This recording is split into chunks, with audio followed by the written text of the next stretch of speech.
On Judiciary Watch today, Appellate Court releases ex-Adamawa State Governor Bala Ingilari from prison. Court grants 500 million naira bail to ex-Jigawa State Governor Saminu Turaki. Plus, Legal Aid Council of Nigeria and the Nigerian Bar Association signs a memorandum of understanding for full accessibility to pro bono and paralegal services in Nigeria. It's a pleasure once again having you with us on today's episode of Judiciary Watch. I am Augusta Yaku. Judiciary Watch today will be looking at pro bono and paralegal services in Nigeria. Handful of judges, and so because they've come to rely on these individuals, even if you transfer them out from Abuja to elsewhere, they take those people along. It demonstrates that they have become indispensable to the proper functioning of the particular court. Details of this and lots more of Judiciary news after the break. Keep watching Judiciary Watch for deep knowledge of the law, issues bordering on our collective and individual fundamental rights, for knowing the correct perspective of the law, issues of governance. You just watch Judiciary Watch, because there's no program that is like it.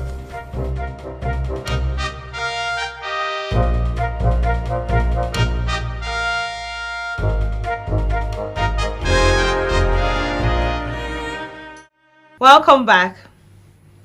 A former governor of Adamawa State, Bala Ingilari, earlier sentenced to 5 years imprisonment by IGWILO High Court 10 months ago, has regained freedom following his discharge and acquittal by an appeal court sitting in Yola. Delivering the judgment, Justice Olayemi Omoleye of Appeal Court dismissed the charges for lack of merit and set the accused free. Counsel to the former governor, Obed Wadzani, told journalists that he was not surprised at the outcome of the judgment in view of the innocence of his client, but hails the court for standing for justice. Ingilari, full of gratitude, also expressed his delight at the outcome of the trial. His Excellency Balaji Ingilari did not commit any offense as prescribed by the Adamawa State Procurement Law, and also Balaji Ingilari was not a procurement entity as arrived at by his lordship at the trial court. You accept what comes your way, bearing in mind that it is God that orders our steps. The useful lessons you pick and move on with your life. In a bid to strengthen its capacity within the Nigerian judiciary, the Nigerian Bar Association has inaugurated 9 committees to deliver on pro bono legal services in the country. Speaking during the inauguration in Abuja on Monday, NBA Chairman Abubakar Mahmood decried the urgent need of pro bono and paralegal services in Nigeria, which is evident in the high number of prison inmates awaiting trial. Among the 9 newly inaugurated committees of the Nigerian Bar Association are the Legislative Advocacy and Law Reforms Committee, the Criminal Justice and Law Reform Committee, Anti-Corruption Committee, and a host of others. The services of these committees are strictly on pro bono legal services. And I'm delighted to say that they are making tremendous progress in that work. We also have the Niger Delta Committee or Task Force, which is also working very hard. And part of their mandate is to deliver on pro bono legal services to various victims of this conflict. We're also working with the support of some of our partners to develop a transitional justice framework to address reconciliation and rehabilitation in various conflict areas. One of the criteria for consideration in the appointment of senior advocates of Nigeria is effective delivery on pro bono legal services. It is however hoped that the lawyers within these committees of the NBA will create a platform where every lawyer will provide pro bono legal services in Nigeria. Justice Nnamdi Dingba of the Federal High Court sitting in Abuja has granted bail of 500 million naira to an ex-governor of Jigawa State, Saminu Turaki.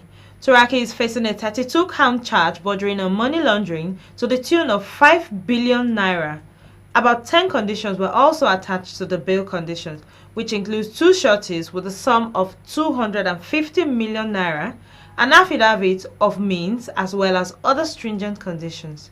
The case continues at the Duse Division of the Federal High Court, Jigawa State. Well, it was rearranged, and then we took his application for bail, and he's been admitted to bail. We're just trying to sort out the condition, then he'll go home.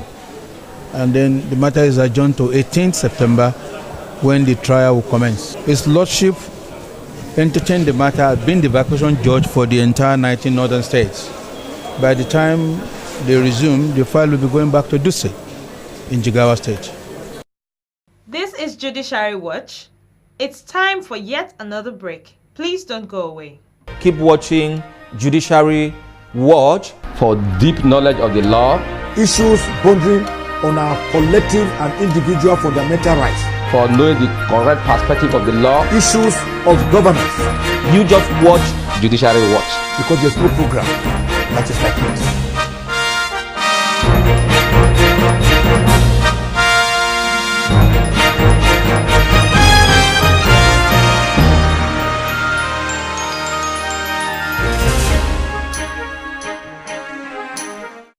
Legal Aid Council of Nigeria has entered into a strategic partnership with the Nigerian Bar Association for effective delivery on pro bono and paralegal services to curb the excesses of high number of persons awaiting trial. This took place during an organized workshop on Monday in Abuja. Pro bono legal services are legal services rendered free of charge, usually to the less privileged in the society. The absence of pro bono lawyers in Nigeria has amounted to the high level of human rights abuse usually associated with awaiting trials, hence the need for this strategic partnership. The one-day workshop organized by the Legal Aid Council of Nigeria was to put together stakeholders in the justice system to consult and deliberate on ways for effective delivery on pro bono legal services and paralegalism in Nigeria. Stakeholders present at the workshop include the representatives of the United Nations Office on Drugs and Crimes, UNODC, the Dean, Faculty of Law, University of Lagos, and a host of others. It is important that we recognize that legal services is something that is a luxury to the majority of Nigerians. When we talk about access, it is not only in terms of affordable access. Sometimes it is even in the recognition of the nature of the right. For their part, the UNODC representatives and the NBA chairman have expressed their readiness to reach out to those in their need of the pro bono and paralegal services in Nigeria. Is looking to strengthen the criminal justice pathway in respect to counterterrorism, and it focuses on investigation, prosecution, and adjudication. As we know, many Nigerians do not have the means to access justice, like saying somebody has been arrested, a poor person, and is not able to access a lawyer. So today at this event, the Nigerian Bar Association and the Legal Aid Council, they have come together to sign an agreement on how they will provide pro bono services to those people who cannot afford legal services. The aim is really to make sure that ordinary people, those who cannot afford legal services, have access to lawyers and have enhanced quality representation in various matters in court. We want to see how we can decongest our prisons. We want to make sure that every person standing trial in our courts is afforded reasonable legal services at no cost. With this partnership, Nigerians look forward to a justice system that is free from the abuse of human rights. Former correspondent of Vanguard newspaper in Kaduna, Luka Biniyat, has been remanded in prison custody on crutches until his bail conditions are met. The presiding judge, Justice Bashiru Sukola, while granting the bail application, said the accused person must present two sureties with like sum of 10 million naira each, deposit international passports with the Kaduna High Court, and a bank bond before he can be released on bail. Justice Sukola thereafter adjourned the case to 30th October 2017 for hearing. Lead counsel to Mr. Biniyat, Barrister Alex Makama, expressed surprise on the bail conditions given by the court. We're also surprised. These are offenses that takes maximum of 3 years, and they are ordinarily available. But the condition attached to it is surprising. 2 people to bring their international passport and deposit with the court, and then 10 million naira each, and then a bank bond to that effect, to that amount of money.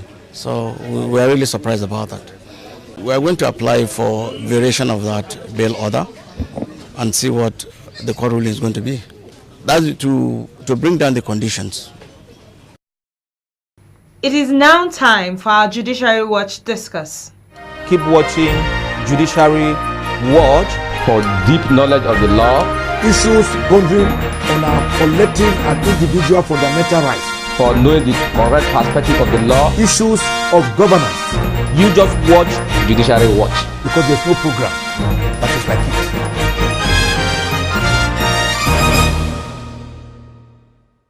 We're here at Indemnity Partners to meet with BERTH IGWILO, one of the recently appointed senior advocates of Nigeria.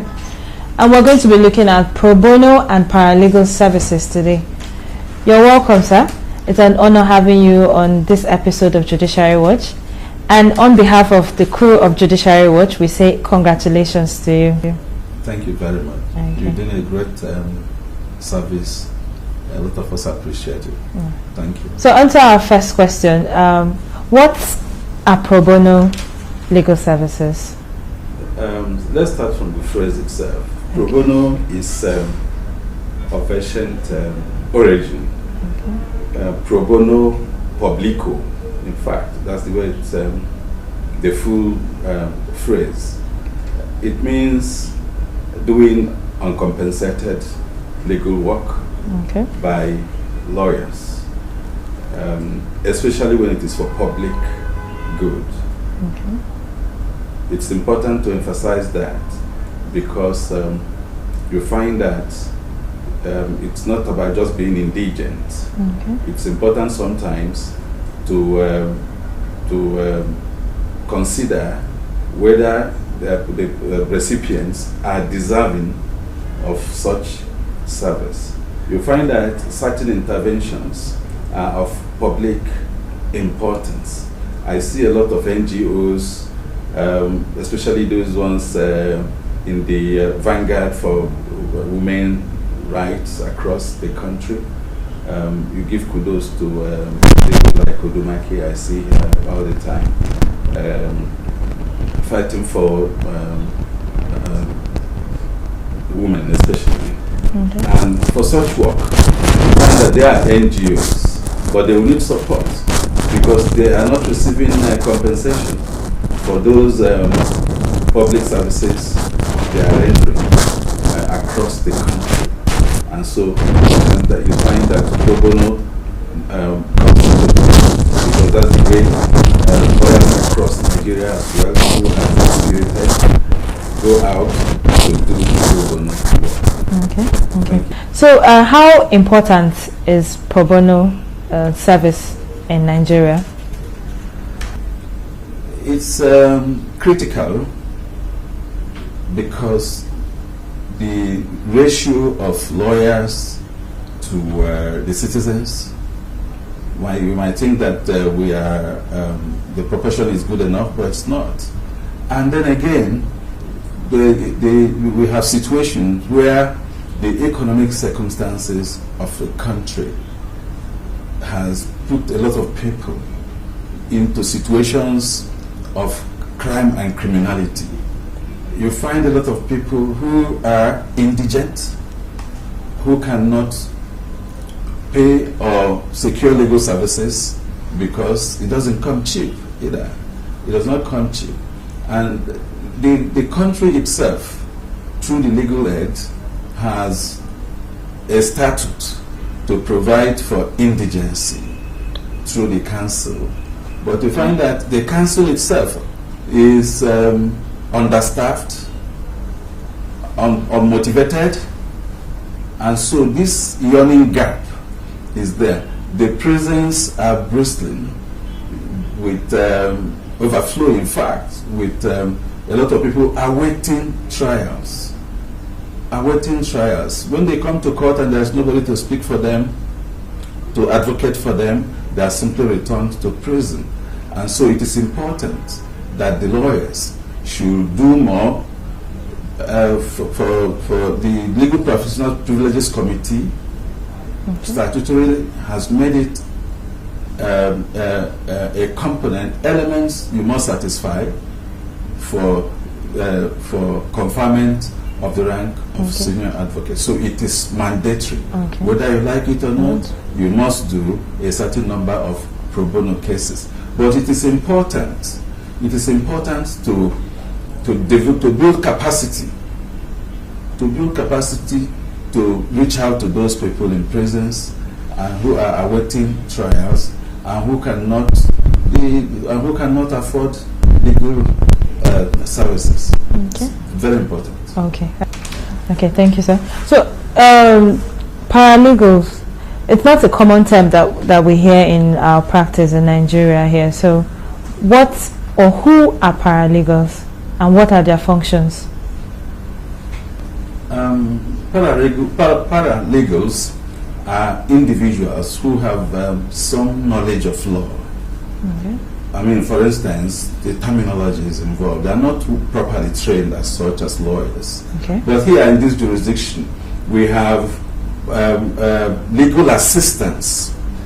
The legal assistants are deployed to the courts. They are part of the justice machinery.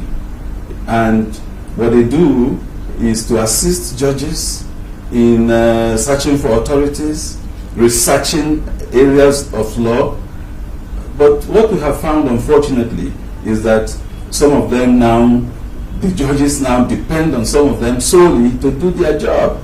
And when sometimes they don't have sufficient time to review the work of these legal assistants. But back to your question, the paralegals are of immense importance. Some judges have people who are attached to them over the years, and they have moved up from jurisdiction to jurisdiction with those people. They understand how they write. You have some of them who are like typists. So these judges, verbatim reporters in other words, the judges rely on them to record court proceedings while they concentrate on following the arguments in court. So they have a very good role to play in the justice system, but what we have is that they are some of them are poorly trained. The use of paralegals is really far and in between, handful of judges. And so because they've come to rely on these individuals, even if you transfer them out from Abuja to elsewhere, they take those people along. It demonstrates that they have become indispensable to the proper functioning of the particular courts involved on the question. From what you just said now, paralegals, are they not important in law firms too? They are. They are, because the librarians are like paralegals. The very big firms have people who assist you, update the laws for you, for instance. When the laws change, they even get to know for the judges themselves. And then they go, when you amend statutes, they update what you have in your records. So they're equally important.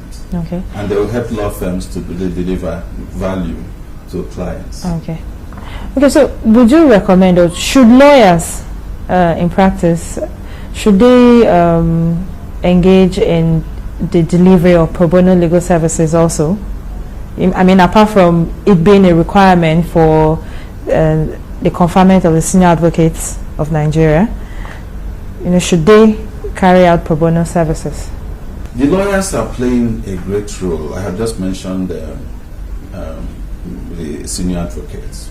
You find that even the Legal Aid Council, this council is made up of 4 lawyers by statute. The chairman is usually a lawyer.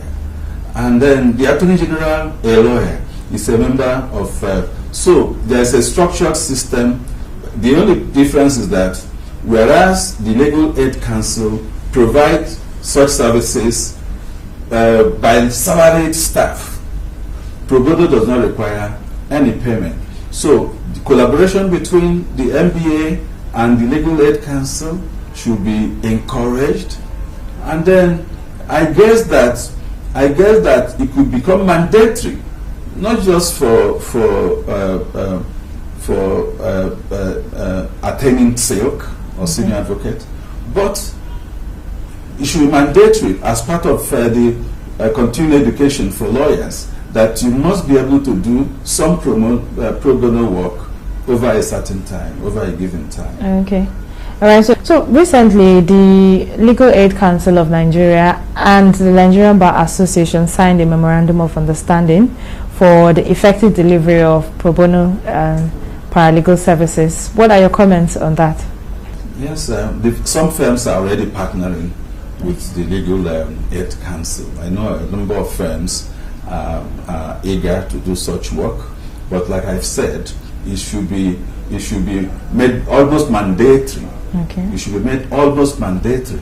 And then it is important again to even talk about people who are deserving of this service, because it's not enough for you to bring out some of these people from behind bars, and then they commit crimes again. So it could be a situation should develop where there is proper data on who have received this service and who qualified to receive this service, because a public good also dictates that you should not go and bring out any individual that can become a threat or potential threat to society. Okay. So sometimes it is better to let some individuals remain where they are, but there are deserving cases. So it is important to sieve from among the people out there who should be given this service. Thank you very much, sir, for this educative discourse. Thank you very and much. Congratulations once again. Thank you very much. You please keep up the good work.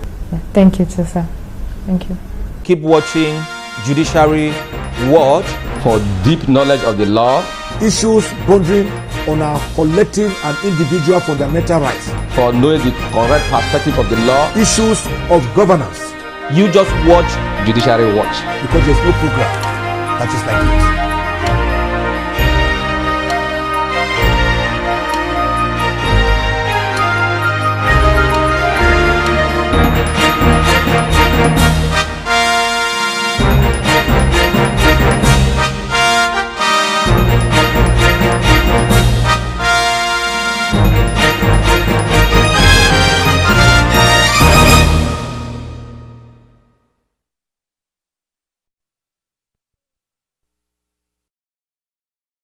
Welcome back. I hope you're fully educated from our discuss segment.